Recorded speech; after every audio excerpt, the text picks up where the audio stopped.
Hello everyone, welcome back to Ajith movie మోటీస్ YouTube channel. నేను ఈ వీడియోలో లేటెస్ట్గా మన తెలుగులో కూడా రిలీజ్ అయిన బైరంతి రణగల్ అనే మూవీని ఎక్స్ప్లెయిన్ చేయబోతున్నాను. ఈ మూవీ కన్నడలో మఫ్టీకి ప్రీక్వెల్ అనమాట. తమిళ్లో కొన్ని మంత్స్ బ్యాక్ సింబు గారు కూడా రీమేక్ చేశారు పత్తుతల అనే పేరుతో.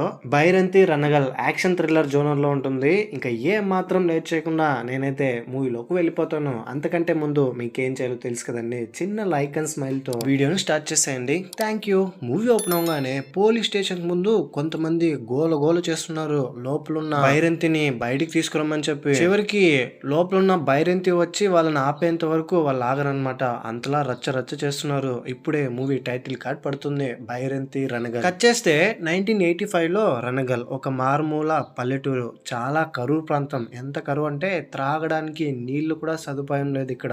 చిన్న పిల్లల నుంచి పెద్దవాళ్ళ వరకు త్రాగడానికి నీళ్ల కోసం అల్లాడిపోయేవాళ్ళు. దాంతో చిన్నప్పటి నుంచే ఆ ఊర్లో ఉన్న బైరంతికి ఎలాగైనా మన ఊర్లో నీటి కష్టాలు తీర్చాలి అనే మోటివ్ ఉంటుంది. బైరంతి వాళ్ళ నాన్న అర్జీలు పెడుతూనే ఉంటాడు, మా ఊర్లో నీటి సమస్య ఉంది, ఎలాగైనా తీర్చండి అని. కానీ అక్కడున్న ఆఫీసర్స్ మాత్రం ఏం అస్సలు పట్టించుకోకుండా, ఇన్ఫాక్ట్ బైరంతి వాళ్ళ నాన్నని అవమానపరుస్తారు. బైరంతి ఇది గమనించి ఎన్నిసార్లు అర్జీలు ఇచ్చినా వాళ్ళేం పట్టించుకోవట్లేదు, మనమే ఏదైనా చేయాలని బాగా ఆలోచించి గట్స్ తో కొంచెం ధైర్యం చేసి ఆఫీస్ మొత్తాన్ని తగలెడతాడు బాంబు పెట్టి. ఆ తర్వాత నెక్స్ట్ డే కోర్టులో చూడు రణగల్, అతని పేరు బైరంతి రణగల్, అందరూ రణగల్ అని పిలుస్తారు కాబట్టి మనం కూడా రణగల్ అనే పిలుద్దాం. రణగల్ ని లాయర్ కోర్టులో నిలబెట్టి మా వాడిది ఏ తప్పు లేదని చెప్తున్నా కూడా కోర్టులో జడ్జి గారు, నువ్వు చెప్పమ్మా అసలు నువ్వు ఎందుకని అలా చేసావంటే, చూడండి మేడం ఎన్నిసార్లు అక్కడ అర్జీ పెట్టామో తెలుసా, అర్జీ లోపల కాలిపోయిన కాగితాన్ని ఇప్పుడు నేను మీ ముందు పెట్టాను, అర్జీలో కూడా నేను బాంబు పెట్టానని మెన్షన్ చేశాను, వాళ్ళు చదవడం లేదు, వాళ్ళకి ఎలా తెలుస్తుంది, ఇది జస్ట్ మా ఊర్లో ఉన్న సమస్య కోసం చేశాం మేడం అని చెప్పిన అర్జీ వాళ్ళు చదవట్లేదని కోర్టు ముందుకు తీసుకురావాలన్న నీ ప్రయత్నం బానే ఉంది కానీ నువ్వు ఎంచుకున్న పద్ధతి సరిలేదు, ఎవరైనా తప్పు చేస్తే తప్పే అని. ఆఫీస్ లో మొత్తం 6 మంది చనిపోయిన దానికి గాను 21 years జైలు శిక్ష విధిస్తారు రణగల్ కి. జైల్లో ఉన్నా కూడా రణగల్ ఊరికే ఉండకూడదని చెప్పి లా ప్రిపేర్ అయ్యి లా ఎగ్జామ్స్ రాసి లాయర్ అవుతాడు. రణగల్ జైలు నుంచి ఇంటికి వెళ్ళగానే రణగల్ వాళ్ళ చెల్లి వేదవతి చాలా హ్యాపీ, ఎందుకంటే వేదవతికి తన అన్న రణగల్ అంటే చాలా ఇష్టం. రణగల్ కూడా వేదవతిని చూసి ఎమోషనల్ అయిపోతాడు. రణగల్ వల్లే కదా వాళ్ళ సమస్య అందరికీ తెలిసి ఊర్లో నీళ్ళు వచ్చేలా చేశాడు. ఇప్పుడు వాళ్ళ కోసం జైలుకి వెళ్ళిన రణగల్ బయటికి రాగానే ఊర్లో ఉన్న వాళ్ళందరూ చాలా హ్యాపీగా ఫీల్ అవుతారు. అండ్ అతను ఒక లాయర్ అని తెలిసి కూడా ఇప్పుడు రణగల్ చెల్లి వేదవతి జైపాల్ అనే ఒక అతన్ని ప్రేమించింది, పెళ్లి చేసుకుని అతను ఫారిన్ తీసుకెళ్లిపోతున్నాడంట అని రణగల్ వాళ్ళ నాన్నని చెప్పడంతో చెల్లిని ఫారిన్ పంపించడం ఇష్టం లేకపోయినా సరే చెల్లి ప్రేమించింది అనే ఒకే ఒక మోటివ్ తోనే పెళ్లి ఒప్పుకుంటాడు. అక్కడ ఒక మైనింగ్ జరుగుతున్న పరండి స్టీల్ కంపెనీ ఒకటి ఉంటుంది ఆ ఏరియాలో. అక్కడున్న వాళ్ళందరూ ఎంప్లాయ్మెంట్ పొందుతూ పని చేసుకుంటూ ఉంటారు. ఒక చిన్న ఆఫీస్ లాగా పెట్టుకుని రణగల్ దగ్గరికి ఎవరైతే సమస్యలను వస్తారో వాళ్ళకి న్యాయం చేసేవాడు కోర్టులో వాదించి వాళ్ళ కేసుల్ని. ఇదిగో ఇప్పుడు మీరు స్క్రీన్ మీద చూస్తున్నారు కదా, ఈమెనే మన మూవీలో హీరోయిన్, పేరు వైశాలి. ఇప్పుడు ఆ ఏరియాలో ఉన్న హాస్పిటల్ కి కొత్తగా నర్స్ గా వస్తుంది. అక్కడికి వచ్చిన తర్వాత వైశాలికి అర్థమయ్యేది ఏంటంటే, అక్కడ ఎవరికి ట్రీట్మెంట్ కి డబ్బులు లేకపోయినా రణగలే డబ్బులు పే చేసేవాడని. బిల్ కౌంటర్ దగ్గర రణగల్ వాచ్ ఇచ్చేసి వెళ్ళిపోతే ఆ తర్వాత రణగల్ వచ్చి బిల్ పే చేసి తన వాచ్ తీసుకెళ్లేవాడు. ఇప్పుడు ఆ వాచ్ ని వైశాలి చూసి ఎలాగైనా రణగల్ ని కలవాలని చెప్పి వాచ్ ని తీసుకుని రణగల్ దగ్గరికి వెళ్తుంది. జనాల కోసం మీరు చేసే మంచి చాలా బాగుంది, జనం కోసం బ్రతుకుతున్నారు మీరు, ఈ వాచ్ ఇచ్చి వెళ్ళడానికి ఇక్కడికి వచ్చాను, ఇక నుంచి వాచ్ మీరు ఇవ్వాల్సిన అవసరం లేదు, మీ పేరు చెప్తే చాలు, నేనే మొత్తం దగ్గరుండి చూసుకుంటాను అని చెప్తుంది. ఫస్ట్ మీటింగ్ లోనే వైశాలికి రణగల్ మీద ఒక పాజిటివ్ ఇంప్రెషన్, మంచి వ్యక్తిని కలిసాను అన్న ఫీల్ కలుగుతుంది. వైశాలి అక్కడ నుంచి వెళ్ళిపోయిన తర్వాత వరదన్ అనే ఒక వ్యక్తి అక్కడికి వచ్చి, పరండి స్టీల్ ఫ్యాక్టరీలో నేను వర్క్ చేస్తున్నాను, అక్కడ వర్కర్స్ కి కొంచెం కూడా రెస్పెక్ట్ లేదు, ఇన్సూరెన్సే లేదు, ఎవరికైనా గాయమైనా కూడా అసలు వాళ్ళు పట్టించుకోవట్లేదు, మొన్న ఇలాగే ఒకరికి కాలు ఇంజూర్ అయితే వాళ్ళకి కనీసం ట్రీట్మెంట్ ఖర్చులు కూడా భరించలేదు, తీరా వాడిని జాబ్ నుంచే తీసేశారు, చాలా అంటే చాలా బాధపడుతున్న మొత్తం వర్కర్స్ అందరూ ఒక చోట చేరి యూనియన్ ఉంటే బాగుంటుందని నిర్ణయించి వరదన్ని యూనియన్ లీడర్ గా చేయాలని కంపెనీ హెడ్ కండ్రే దగ్గరికి విషయం తీసుకెళ్తే, యూనియన్ లీడర్ అయిపోదామన్నా నువ్వు ఇదంతా చేస్తున్నావు, అయినా ఈ కాగితం మీద సంతకాలు చేసింది నిజంగానే వాళ్ళేనా లేదా నువ్వే ఫేక్ గా సంతకం చేసావా, నాకు నమ్మకం లేదు, నా ముందు వచ్చి సంతకం చేయమను అప్పుడు నమ్ముతాను, రేపు నేను ఫ్యాక్టరీకి వస్తానని. నెక్స్ట్ డే కండ్రే అక్కడికి వెళ్తాడు. అయితే కాగితం మీద సంతకం పెట్టడానికి వచ్చిన వాళ్ళని నిర్దాక్షిణంగా అతని మనిషి గంట చేయి నరికేస్తాడు. సంతకం పెట్టడానికి ఒక్కరు కూడా ముందుకు రారు. గంట వచ్చేసి కండ్రే కింద పనిచేస్తుంటాడు. అతను ఏం చెప్తే అది చేస్తాడు. సైకో అండి ఒక్క మాటలో చెప్పాలంటే. సో ఇప్పుడు మాకు ఒక యూనియన్ కావాలి, మా సమస్యలు తీరాలంటే అని ఇంతవరకు జరిగిందంతా వరదన్ రణగల్ దగ్గర చెప్తాడు. పోలీస్ స్టేషన్ లో వెళ్ళి కంప్లైంట్ ఇచ్చినా వాళ్ళు కంప్లైంట్ తీసుకోవట్లేదు. ఎవరైనా లాయర్ దగ్గరికి వెళ్ళి చెప్తే వాళ్ళు ఈ కేసుని టేకప్ చేయట్లేదు. మీరే ఎలాగైనా నాకు న్యాయం చేయాలని కేసు టేకప్ చేసి నెక్స్ట్ డే అతని కళ్ళ ముందే మీరందరూ సంతకం చేద్దురులే, నేను కూడా వస్తానని కండ్రేని అక్కడ పిలిపించి అతని కళ్ళ ముందే సంతకం పెడతారు. అడ్డుకోవడానికి వచ్చిన గంటాని పోలీసులు వచ్చి అరెస్ట్ చేసి తీసుకెళ్లేలా చేస్తారు. ఇంతకు ముందు ఒకరు చేయి నరికినందుకు గాను. దీంతో కండ్రే కోపంతో రగిలిపోతాడు రణగల్ మీద. వీడేంటి వీడొచ్చిన తర్వాత వీళ్ళందరూ వీడి చెప్తూనే వింటున్నారు. చూడు గంట, నిన్ను ఎలా బయటికి తీసుకురావాలో నాకు బాగా తెలుసు. నువ్వు వెళ్ళు, ఈవినింగ్ కల్లా నువ్వు మళ్ళీ నా దగ్గరకు వచ్చేస్తావులే అని పంపిస్తాడు స్టేషన్ లోకి. ఆ తర్వాత మార్కెట్ లో లైబ్రరీలో నుంచి వైశాలి బుక్స్ తీసుకెళ్తూ ఉంటే రణగల్ ఇది చూసి, ఏంటి మీకు బుక్స్ చదివే టైం కూడా ఉందా అంటే, అప్పుడప్పుడు చదువుతూ ఉంటాను, సమ్ టైమ్స్ బుక్సే నా ప్రపంచం అని చెప్తుంది. ఆ తర్వాత నిన్ను ఇంటి దగ్గరికి నేనే డ్రాప్ చేస్తానని రణగల్ వైశాలిని తన కారులోనే తీసుకెళ్తాడు. మెల్లమెల్లగా వీళ్ళ మధ్య బాండ్ పెరుగుతోంది. యూనియన్ లీడర్ గా వరదన్ కూడా పరండి స్టీల్ కంపెనీ వాళ్ళు చేయకపోవడంతో మొత్తం ఎంప్లాయీస్ అందరూ వర్క్ చేయకుండా స్ట్రైక్ చేస్తారు. దీంతో ఏకంగా ఈ విషయం ఎండి పరండికి తెలిసి వీళ్ళ దగ్గరకు వచ్చి జరిగిందంతా తెలుసుకుంటాడు కండ్రే దగ్గర. ఈ విధంగా వీళ్ళకి ఇంత ధైర్యం రావడానికి కారణం ఏంటంటే రణగల్ అని అతని గురించి చెప్తాడు. అతను మామూలుడు కాదు, మనం అతన్ని ఏదైనా చేయాలని. అలానా వాడిని చూసుకునే కదా వీళ్ళకి ఇంత ధైర్యం. ఈ ధైర్యాన్ని మనం చంపేయాలని మొత్తం ఎంప్లాయ్మెంట్ ని క్యాన్సిల్ చేస్తాడు. పనిలో నుంచే తీసేయడంతో మొత్తం అందరూ ఫుల్ బాధతో ఇంకా ఎలా వాళ్ళ పిల్లల్ని వాళ్ళ ఫ్యామిలీని పోషించుకోవాలని సాడ్ గా అక్కడి నుంచి వచ్చేస్తారు. ఈ విషయం తెలుసుకున్న రణగల్ కూడా చాలా బాధపడతాడు.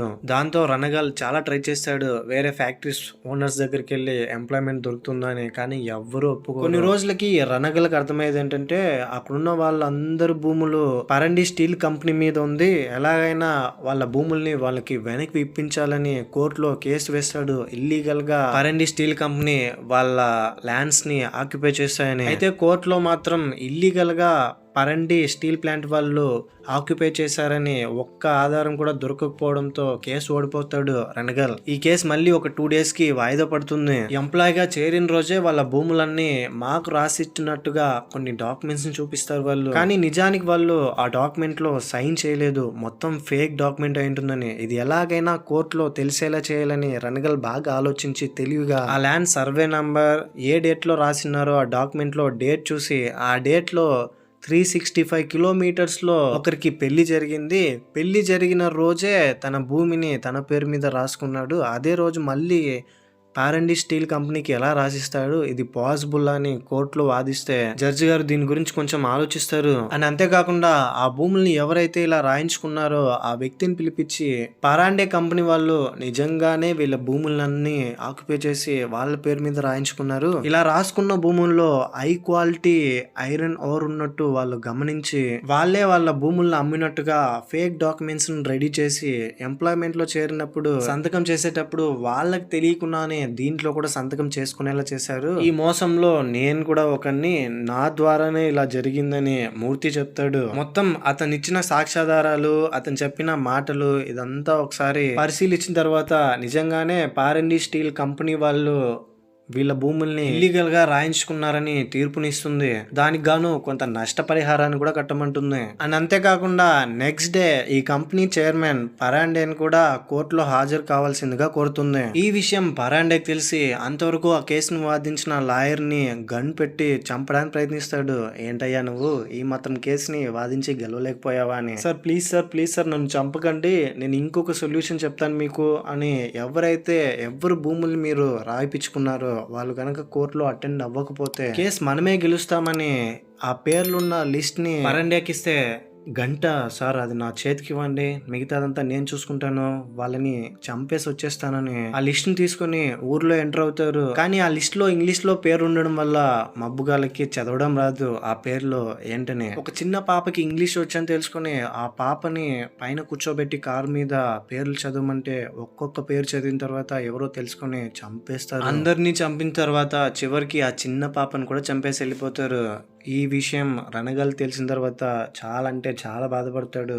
నెక్స్ట్ డే కోర్టులో వాళ్ళెవరూ హాజరు కాలేనందువల్ల ఈ కేసులో పారండినే గెలుస్తాడు. వాళ్ళది ఎలాంటి తప్పు లేదు. వాళ్ళేం ఇల్లీగల్‌గా భూమి లాక్కోలేదు. వాళ్ళ భూమి వాళ్ళకే సొంతం అని చెప్తుంది. వరదన్ రణగల్ దగ్గర సార్ ఇంకా అంతే మా లైఫ్‌లు ఇంక ఏం మారవు. మీరు మాత్రం ఇంకా ఏం చేస్తారు ఇంతకు మించి అంటే రణగల్ కోపమొచ్చి ఒక కత్తిని తీసుకొని కత్తికి పదును పెట్టి నేరుగా వాళ్ళ స్థలాల్ని ఆక్యుపై చేస్తున్న నేరుగా గంటా దగ్గరికెళ్ళి గంటా వాళ్ళ మనుషుల్ని నిర్దాక్షిణంగా నరికి చంపేస్తాడు. ఎంతలా నరుకుతాడంటే అతని మాస్ అండ్ క్లాస్ చూపించి ఆ ఏరియా మొత్తం బ్లడ్ తో నిండిపోయేలా చివరికి గంటా తల కూడా నరికి ఇక్కడ నుంచి మా వాళ్ళకి పట్టాదారు పాస్బుక్లు ఉండవు, కేవలం రణగల్ పాస్బుక్ మాత్రమే ఉంటుంది. ఎవడొస్తాడో రండ్రాని సవాల్ విసురుతాడు. ఇక నుంచి మేమే ఇక్కడ ఉంటామని. ఆ తర్వాత వాళ్ళని వీళ్ళని పని అనుకోవడం ఏంటి, మన భూములు మనకు వచ్చేసాయి, మనమే ఇంకా ఇక్కడ రూలింగ్ చేయాలని రణగల్ అతనే సొంతంగా ఎంప్లాయ్మెంట్ కలిగించాలని ఒక కంపెనీ పెట్టి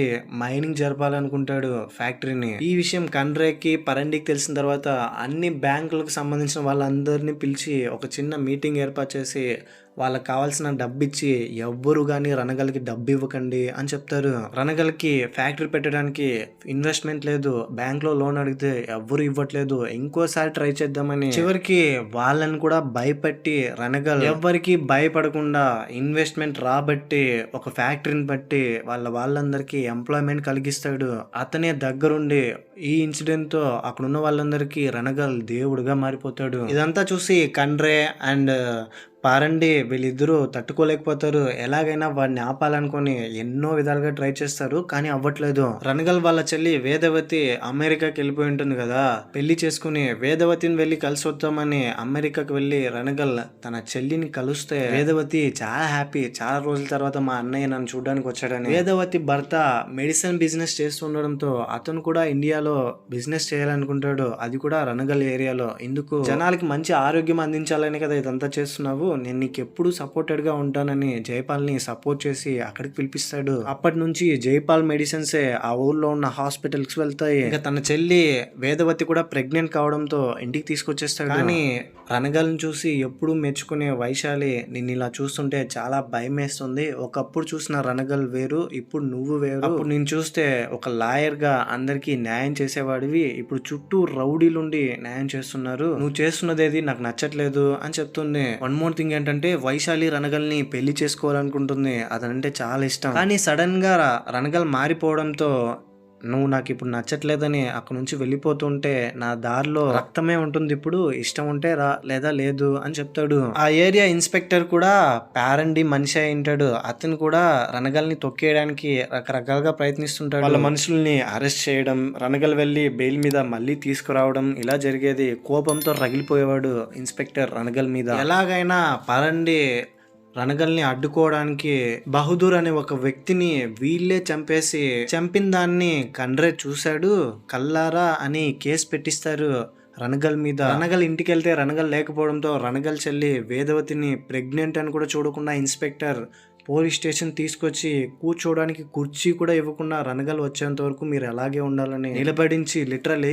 తనని టార్చర్ చేస్తాడు. ఆ తర్వాత ఈ విషయం తెలుసుకున్న రణగల్ స్టేషన్కి వచ్చి ఐ విట్నెస్ గా కండ్రే ఉన్నాడని చెప్తున్నా కూడా రణగల్ అప్పటికప్పుడే అతని ఇన్ఫ్లుయెన్స్ వాడి బయటకు వచ్చేస్తాడు. అతని చెల్లి వేదవతిని తీసుకుని అతని చెల్లిని పోలీస్ స్టేషన్ లో టార్చర్ చేసినందుకు మొత్తం స్టేషన్ నే తగలబెట్టి ఐ విట్నెస్ గా చూసాడన్న కండ్రే దగ్గరికి వెళ్ళి అతన్ని చంపి అతని కన్ను గుడ్డు తీసుకొని పరండి దగ్గరికి హెలికాప్టర్ లో వెళ్ళి వార్నింగ్ ఇచ్చి వస్తాడు, ఇంకోసారి రణగల్ వైపు కన్నెత్తి కూడా చూడకు, ఇదే నేను చెయ్యని మర్డర్ కి ఐ విట్నెస్ గా ఉన్న కన్ను అని ధమ్కి ఇచ్చి సరిగ్గా అప్పుడే ఆ ఊర్లో ఉన్న పేషెంట్స్ అంతా ఒక్కసారిగా చనిపోతారు హాస్పిటల్లో. రీజన్ ఏంటంటే జైపాల్ ఇచ్చిన మెడిసిన్స్ ను వాడి, ఎందుకంటే ఆ మెడిసిన్స్ లో ప్రతిదీ హై డోస్ లో ఉండడం వల్ల వీళ్ళందరూ యూజ్ చేయడం వల్ల చనిపోతారు. ఇందులో వరదన్ కూడా ఇన్వాల్వ్ అయినాడు. అరే ఏంట్రా ఇది, పక్కనే ఉండి ఇలా వెన్నుపోటు పొడవచ్చా అంటే జనాలేమో నువ్వు దేవుడైపోయావు, మరి నేనేంటి, నేనే కదా యూనియన్ లీడర్ అవ్వాలని పోరాడింది, నువ్వు మాత్రం కోట మీద ఉంటావు, నేను మాత్రం కింద చిన్న ఇంట్లో ఉండాలా, నాకు అది నచ్చలేదు, అందుకనే ఇలా నీ అల్లుడు జైపాల్తో కలిసి ఇలా చేశానని చెప్తే అతన్ని కూడా చంపేసి వరదన్ని నేరుగా చెల్లి భర్తను కూడా చూడకుండా జైపాల్ దగ్గరికి వెళ్ళి ఎందుకురా ఇలా చేసావు అని చంపేస్తాడు. నాకు జనాలే ఇంపార్టెంట్, అంతమంది ప్రాణాలు నీ వల్ల పోయాయి, నీకు ఇలా జరగడం తప్పు కాదని. చెల్లి ఇది తెలిస్తే ఎలా రియాక్ట్ అవుతుందో అని బాధపడుతూ రణగల్ ఇంటికెళ్ళి చూడమ్మా నాకు ఒక మాట ఇవ్వు, ఏం జరిగినా నువ్వు నన్ను వదిలిపెట్టి వెళ్ళకు అని చెల్లి వేదవతితో చెప్పి నీ భర్త జైపాల్ ఇంకా రాడు, అతని కోసం వెయిట్ చేయకు అని చెప్తాడు. దీంతో వేదవతికి అర్థమైపోతుంది ఇతనే చంపేశాడని. కొన్ని రోజులకి వేదవతికి బేబీ పుడుతుంది. కానీ వేదవతి రణగల్ మీద కోపంతో మాట్లాడదు, తన భర్తని చంపేశాడని. ఆ తర్వాత వైశాలి దగ్గర రణగల్ వాళ్ళ నాన్న చూడమ్మా నువ్వు ఒకసారి ఆలోచించి డెసిషన్ తీసుకో, సొంత చెల్లి భర్తని కూడా చూడకుండా ఈరోజు ఏం చేసి వచ్చాడో చూడు, నీ ఫ్యూచర్ గురించే నేను కూడా చెప్తున్నాను అని చెప్తాడు. అతన్ని పెళ్లి చేసుకోవడం నువ్వు కరెక్ట్ కాదని. అప్పుడే రాష్ట్రంలో ఒక అనుకోని సంఘటన జరుగుతుంది. రఘువీర్ తన తమ్ముడు గురుకాంత్ ని సీఎం చేయబోతున్నాడు అని తెలిసి పారండి అతని దగ్గరికి వెళ్ళి ఫుల్ డబ్బులు ఇచ్చేసి ఏమైనా చేసుకోండి, రణగల్ మాత్రం మాకు ఇచ్చేయండి అని చెప్తాడు. దీంతో గవర్నమెంట్ తరపున రణగల్ ఫ్యాక్టరీ మొత్తాన్ని మూయించేస్తారు. ఆ తర్వాత ఈ విషయం తెలుసుకున్న రణగల్ ఈసారి కొంచెం తెలివిగా ఆలోచించి ఎవరి వల్ల అయితే సీఎం అవుతున్నాడో మొత్తం ఎమ్మెల్యేస్ అందరిని పిలిపించి డబ్బుతో ఎమ్మెల్యేస్ ని కొనేస్తాడు.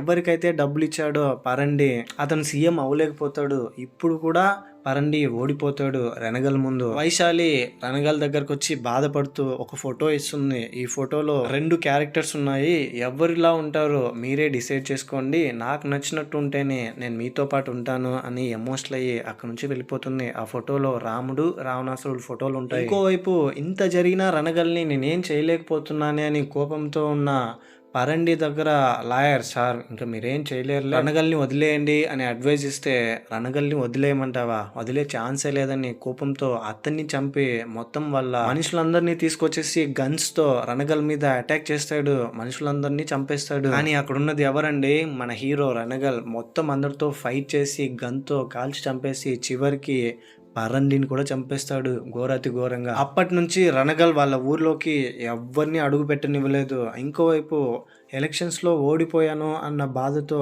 రఘువీర్ కూడా పగతో ఉన్నాడు ఇప్పుడు రణగల్ మీద. ఇంకోవైపు డిపార్ట్మెంటే రణగల్ని అణిచివేయాలని మఫ్టీలో ఘన అనే ఒక ఆఫీసర్ ని రంగంలోకి దించుతుంది అండర్ కవర్ ఆపరేటర్ గా. ఆ తర్వాత మీరు ఏం జరిగిందనేది నెక్స్ట్ పార్ట్ లో చూస్తారు. అదే మఫ్టీ మూవీ. ఈ మూవీపై మీ ఒపీనియన్ ఏంటి, నా ఎక్స్ప్లెనేషన్ మీకు ఎలా అనిపించింది అనే దాన్ని ఏదో ఒకటి కింద కమెంట్ బాక్స్ లో నాతో తప్పకుండా షేర్ చేసుకోండి. ఇలాంటి కైండ్ ఆఫ్ మరిన్ మూవీ ఎక్స్ప్లెనేషన్ వీడియోస్ కోసం మన ఛానల్ ని సబ్స్క్రైబ్ చేసి బెల్ ఐకాన్ క్లిక్ చేసేయండి. ఇంకో ఇంట్రెస్టింగ్ వీడియోతో మీ ముందుంటాను. అంతవరకు సేఫ్ గా ఉండండి, నవ్వుతూ ఉండండి, నవ్విస్తూ ఉండండి. Thank you. జై హింద్.